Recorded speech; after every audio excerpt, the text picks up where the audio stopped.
የተወደዳችሁ የኢትዮ ፎረም ቤተሰቦች እንደምን ቆያችሁ? ለአሁኑ ያሰባሰብናቸውን መረጃዎች ከዚህ እንደሚከተለው ወደ እናንተ ማድረስ ጀመርን። ዋና ዋናዎቹን በቅድሚያም ፕሬዚደንቱ ወደ አዲስ አበባ የተጓዙበትን ምክንያት ተናግሯል። ዋናው ምክንያትም በቅርቡ የተጣለው እገዳና ውዝግብ ጋር የተያዘ ስለመሆኑ ተገልጿል። አብይ አህመድ ደግሞ የጸጥታ ጉዳይ ላይ ነው የመከርነው ብለዋል። ዝርዝሩ ተዘጋጅቷል። ተፈናቃዮች እስካልተመለሱ ድረስ ጦርነትን ማስቀረት የሚቻል አይደለም ሲሉ ጀነራል ታደሰ ወረደ ገለጹ። ከሰሞኑ የታየውን ረሃብ ተከትሎ ከተለያዩ አካላት በኩል የሚሰጠው ምላሽም ቀጥሏል። በዝርዝር የምንመለከተው ሌላኛው ጉዳይ ይሆናል።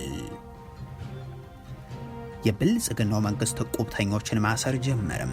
ገንዘባቸውንም እየነጠቀ ነው። ሀብታሞችን ማሳደድ፣ ባለገንዘቦችን አስገድዶ ብር መቀበል ስራው ያደረገው የብልጽግናው መንግስት አሁን ደግሞ ገንዘብ ለመንጠቅ ቤት ለቤት የሚያደርገውን አሰሳ ቀጥሏል ተብሏል። ተጨማሪው ተዘጋጅቷል። የሻዕቢያው አገዛዝ በቀይ ባህር አፋሮች ላይ የፈጸመውን ወንጀል በማስመልከት በ60 ቀናት ውስጥ ምላሽ እንዲሰጥ ታዟል። ታጣቂ ኃይሉ በበኩሉ ጥያቄውን የሚደነቅ ሲል ገልጾታል። ሌላኛው መረጃችን ነው። የተፈጠረውን የጸጥታ ቀውስ ተከትሎ እርዳታው ተቋረጠም። በእርዳታ ፈላጊዎች ላይ ያነጣጠረ ሐሰተኛ መረጃ እየተሰራጨ ነው ሲል ደግሞ ተቋሙ አሳውቋል። የተወደዳችሁ የኢትዮ ፎረም ቤተሰቦች አብራችሁን ስትቆዩ እነዚህን እና ሌሎችን መረጃዎችን ትሰማላችሁ። ሰናይ ቆይታ ይሆንላችሁ።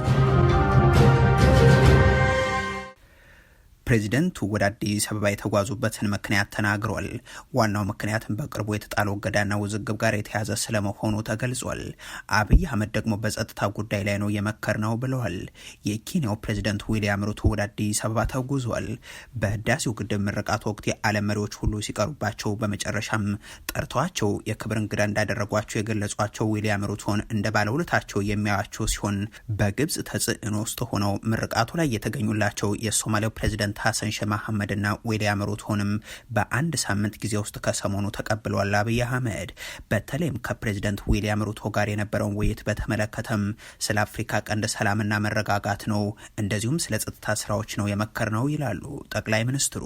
ፕሬዚደንት ዊሊያም ሩቶ ደግሞ ይህ የጸጥታ ጉዳይ የውይይቱ አንድ ነጥብ እንደሆነ ቢያነሱም ዋነኛው ወደ አዲስ አበባ የወሰዳቸው ጉዳይ ግን በቅርቡ የተፈጠረው ውዝግብ እንደሆነ ታውቋል። ይህ አለመግባባት ደግሞ በኢትዮ ቴሌኮምና በሳፋሪኮም መካከል የተፈጠረ ነው። የብልጽግናው ፕሬዚደንት የቴሌኮም ገበያውን ከፍተው ሳፋሪኮም እንዲገባ ሲፈቅዱ ከ800 ሚሊዮን ዶላር በላይ አግኝተው በትግራዩ ጦርነት ወቅት ለጦር መሳሪያ መግዣና የድሮን መሸመቻ እንዳደረጉት በወቅቱ ተደጋግሞ የተገለጸ ጉዳይ ነው። በዚህ መልኩ ወደ ኢትዮጵያ ገበያ የገባው ሳፋሪኮም ልክ ኢትዮ ቴሌኮም እንዳለው የቴሌብር አገልግሎት ሁሉ ኤምፔሳ ለሁሉም የሚል የገንዘብ ግብይት ልውውጥ የሚያደርግበት አገልግሎትን ማስጀምሮ ነበርም። ይሁን እንጂ የፍሬ ህይወት ታምሩ ተቋም የኢትዮ ቴሌኮም ኔትወርክ ሲም ካርድ ማለትም በ09 የሚጀምሩ ተጠቃሚዎች እንዳይገለገሉበት ከልክሏል። መተግበሪያው በብሔራዊ ባንክና በኢንሳ ፈቃድ የተሰጠው ቢሆንም የኢትዮ ቴሌኮም የስልክ ቁጥሮችን የሚጠቀሙ ሰዎች ግን አገልግሎትን እንዳያገኙ ተደርገዋል። እገዳውን አስመልክቶ ኤምፔሳ ክሱን ያቀረበ ሲሆን ኢትዮ ቴሌኮም ይህንን ያደረገው ደግሞ የቴሌ ብር ተፎካካሪ ይመጣብኛል በሚል እንደሆነ ባለሙያዎች ገልጸዋል። ሁለቱ ተቋማት እንዲህ ውዝግብ ውስጥ በገቡበት ወቅት ነው የኬንያው ፕሬዚደንት ዊሊያም ሩቶ የአዲስ አበባ ጉዞ የተሰማው። በግል ገጻቸው ላይ ባሰፈሩት መልእክትም የሳፋሪኮምና ኢትዮ ቴሌኮም ጉዳይ ዋነኛ አጀንዳቸው እንደነበር ፕሬዚደንቱ አረጋግጠዋል። የኬንያና የኢትዮጵያ መንግስት ኢትዮ ቴሌኮምና ሳፋሪኮምን በጋራ ለመደገፍ መስማማታቸውን ለአንድ ቀን የስራ ጉብኝት ወደ አዲስ አበባ ያቀኑት ሩቶ ተናግረዋል። ተፈናቃዮች እስካልተመለሱ ድረስ ጦርነትን ማስቀረት የሚቻል አይደለም ሲሉ ጀነራል ታደሰ ወረደ ገለጹ። ከሰሞኑ የታየውን ረሃብ ተከትሎ ከተለያዩ አካላት በኩል የሚሰጠው ምላሽም ቀጥሏል። ባለፉት ጥቂት ዓመታት ከ280 በላይ ተፈናቃዮች በረሃብና ተያያዥ ምክንያቶች የሞቱበት የአዲ መሐመዳይ የተፈናቃዮች ካምፕ እንደዚሁም በተመሳሳይ ምክንያት በእነዚሁ ዓመታት ከ330 በላይ ተፈናቃዮች ለህልፈት የተዳረጉበት የህጻጽ የመጠለያ ካምፕ አሳዛኝ ሁነቶች ከሰሞኑ በማህበራዊ ሚዲያ መውጣት ማንሳታቸውን ተከትሎ ጉዳዩ መነጋገሪያ ሆኖ ሲቀጥል ድጋፎችን ለማድረግ ጥረቶችም እንደቀጠሉ ናቸው። ከሰሞኑ ከጠቅላይ ሚኒስትር አብይ አህመድ ጋር በአዲስ አበባ ከተገናኙ በኋላ በወቅታዊ ጉዳዮች ላይ መግለጫ የሰጡት የትግራይ ጊዜያዊ አስተዳደር ፕሬዚደንት ጀነራል ታደሰ ወረደ ደግሞ ካነሷቸው ነጥቦች መካከል ይህ የተፈናቃዮች ጉዳይ ይገኝበታል። ጉዳዩ ከቁጥጥር ውጭ ሊወጣ የሚችል ስለመሆኑ ያስጠነቀቁት ፕሬዚደንቱ ሁሉም በተለይም የሚመለከታቸው አካላት ድጋፍ እንዲያደርጉም ጠይቋል። ጦርነትን ማስቀረት አለብን ብንልም ተፈናቃዮች በዚህ ሁኔታ ውስጥ ሆነው ማስቀረት የሚቻል እንዳልሆነ ግን መታወቅ አለበት በማለት ኩናት ክነትፈለና ዝልምነት አለን ሲሪየስ ሩን ሰራይና ከመንግስት መጣ እዚ ገዲፍካ ግን አይኮነን እዚ ክሻብዛለው አሁን ኩናት ምትራፍ ዝባል ነገር ዝካለ አይኮነን አቢና ዘለ ስለዚህ ሞትና ጦርነትን ማስቀረት አለብን። የኔ ጽኑ አቋም ይሄው ነው። ይህ በክልሉ መንግስት ያለ እምነትም ነው። ነገር ግን ይህንን የተፈናቃዮችን መመለስ አጀንዳን ትተን ሊሆን አይችልም። ይህ እስካለ ድረስ ጦርነቱን ማስቀረት የሚቻል ነገር አይደለም። እጃችን ላይ ያለ ነገር ነው። ከቁጥጥር ውጭ የሚሄድም ነው። ስለዚህ ህይወትን የማዳን ነገር የግድ መታሰብም መደረግም ያለበት ነው። መላው የትግራይ ህዝብም ህይወትን ለማዳን የሚደረገው ጥረትን መደገፍ አለበት። የፌደራል መንግስቱም የዓለም አቀፉ ማህበረሰብም ተመሳሳዩን ነው ማድረግ ያለበት። ህይወትን ከማዳን ጎን ለጎን ግን ወደ ዘላቂው መፍትሄ ነው መገባት ያለበት። መመለስ አለባቸው። ወደ ዘላቂ መፍትሄ መሸጋገር አለብን። ካልሆነ በየአመቱ ይህንን እያስተናገድን መቀጠል አንችልም። ይህ ጉዳይ በዚህ አመት መዘጋትና መጠናቀቅ ያለበት ነው እቅዱ። መደበለና ከመንግስት መጠን ከጊዜያዊ ምሕዳር መጠን ሁሉም እንደየፍላጎቱና እንደያሰላለፉ የተፈናቃዮቹን ረሃብ ለፖለቲካ መጠቀሚያው ሊያደርገው ሲሞክር የታየበትም ሰሞን ነው። ከስምረትና ህወሓት በኩል የወጡ መግለጫዎችን በማሳያነት የሚያነሱም አሉ። የፓርቲዎቹ መግለጫ ቀጥሎ በትግራይ እየበዙ ከመጡ ፓርቲዎች መካከል ሁለቱም በተመሳሳይ መግለጫቸውን አጋርተዋል። ሳልሳይ ወያነ ትግራይ ፓርቲ ረሃቡ ዋና ምንጩ ፖለቲካዊ ስንፍና ነው፣ ስለሆነም ህዝቡ የረሃብ አደጋውን የሚገታ አስቸኳይ ድጋፍ ከመለገስ ጎን ለጎን የችግሩ ዋነኛ መነሻ የሆነውን ስርዓትን መለወጥ ያስፈልጋል ብለዋል። ውድብ ናጽነት ትግራይ ደግሞ አሰቃቂ ረሃቡ ሆነ ተብሎ ከዓለም አቀፉ ማህበረሰብ እንዲደበቅ በማድረግ በተፈናቃዮች ላይ ከፍተኛ ክህደት ተፈጽመዋል ይልና ስለሆነም ይህንን አስነዋሪ ክህደት የፈጸሙ አመራሮች በህግና በሞራል ተጠያቂ ናቸው ሲልም ያክላል። የብልጽግናው መንግስት ቁብተኞችን ማሰር ጀመረ። ገንዘባቸውን እየነጠቀ ነውም ተብሏል። ሀብታሞችን ማሳደድ፣ ባለገንዘቦችን አስገድዶ ብር መቀበልን ዋነኛ ተግባሩ ያደረገው የብልጽግናው መንግስት አሁንም ገንዘብን ለመንጠቅ ቤት ለቤት የሚያደርገውን አሰሳ ቀጥሏል። የብልጽግናው አገዛዝ ባንክ ውስጥ የተቀመጠ ገንዘብ ያላቸው ሰዎች ፈቃዳቸውን ሳይጠይቅ መውሰዱን ከዚህ በፊት መዘገባችን አይዘነጋም። የሚወሰደው ብር ከቁጠባ አካውንት፣ ከብሎክ አካውንትም ሆነ ከመሰለ ባንክ ሂሳቦች በጠቅላላ ነው የሚሉት አስተያየት ሰጪዎች በባንክ ውስጥ ያለው ገንዘብ በርከት ያለ ከሆነና ባለፉት 90 ቀናት ውስጥ ወጪ ካልተደረገበት ወይንም ገቢ ብቻ ከሚቀበሉ የባንክ ሂሳቦች መንግስት ገንዘብ እንዲወስድ እየተደረገ እንደሆነ የዚህ መንግስታዊ ጥቃት ሰለባ የሆኑ ሰዎችን ዋቢ አድርገን መግለጻችንም የሚታወስ ነው። ከዚህ ዘገባ መሰራጨት በኋላ ለጣቢያችን የደረሰው ቀጣይ መረጃ ደግሞ መንግስት እቁብ በሚጥሉ ሰዎች ላይ ማተኮሩን የሚመለከት ነው። እቁብና እድር በኢትዮጵያ ውስጥ እንደ ባህላዊ ቁጠባ የሚያገለግል ኢኮኖሚያዊ መሳሪያም የማህበራዊ ግንኙነት ማጠናከሪያም ቢሆንም የብልጽግናው አገዛዝ ግን በመጥፎ አይን ሲመለከታቸው ቆይቷል። በአዲስ አበባ በርካታ እድሮችን በማፈናቀል የበተነው አገዛዙ እድሮችን በህግ ካልተመዘገባችሁና መስፈርት ካላሟላችሁ እያለ እርምጃ ሲወስድ እንደነበርም ይታወሳል። እድሮቹ ሲፈርሱበት ዝም ያለው ማህበረሰብ አሁን ደግሞ እቁብ ጥሎ ያሰባሰበውን ገንዘብ መንግስት እየወሰደበት ስለመሆኑም ተሰምቷል።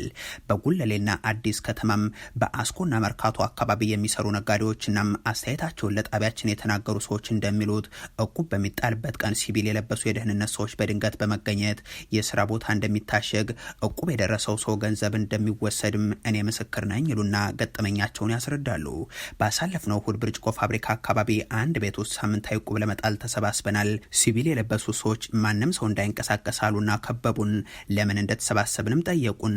ለእቁብ መሆኑን ስንነግራቸው ገንዘቡን ለየትኛው የሽብር ቡድን ልትሰጡ ነው?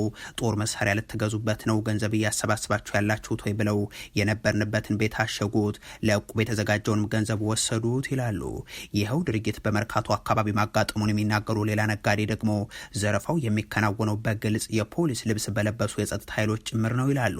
ገቢዎችና ፖሊስ ተባብረው የሚያደርጉት ነው የሚሉት አስተያየት ሰጪዎቹ መንግስት በባንክ የተቀመጠን የባለ ሀብት ገንዘብን ብቻ ሳይሆን ገና እየተሰበሰበ ያለን እቁብንም ከእጅ ላይ ነጥቆ እየሮጠ ነው ሲሉም ይገልጻሉ። ከነባሮቹ የኢትዮጵያ ሕዝብ እሴቶች ጋር ጦርነት የገጠመው ብልጽግና በባንኮች ከፍተኛ ገንዘብ ያስቀመጡ ባለ ሀብቶችንም በተመሳሳይ መንገድ መንገድ ገንዘባቸውን እንደወሰደባቸው ከዚህ በፊት መዘገባችን ይታወሳል። አንድ የዚህ መንግስታዊ ዘረፋ ተጠቂም እንዲህ ብለው ነበር። በቤተሰብ ክርክር ምክንያት እንዲታገድና በዝግ እንዲቀመጥ ያደረግነው አንድ የባንክ ሂሳብ ነበርም። ከ230 ሚሊዮን ብር የሚበልጥ ገንዘብ ነበረበት። ፍርድ ቤት ውስጥ እየተከራከርን ስለነበር ላለፉት 9 ወራት አልተንቀሳቀሰም። ባለፈው ሳምንት ግን ብር ወጪ ተደረገ የሚል የጽሁፍ መልእክት ሲደርሰኝ ያ ተከራካሪ ያወጣው መስሎኝ ወደ ባንክ ሄድኩኝ።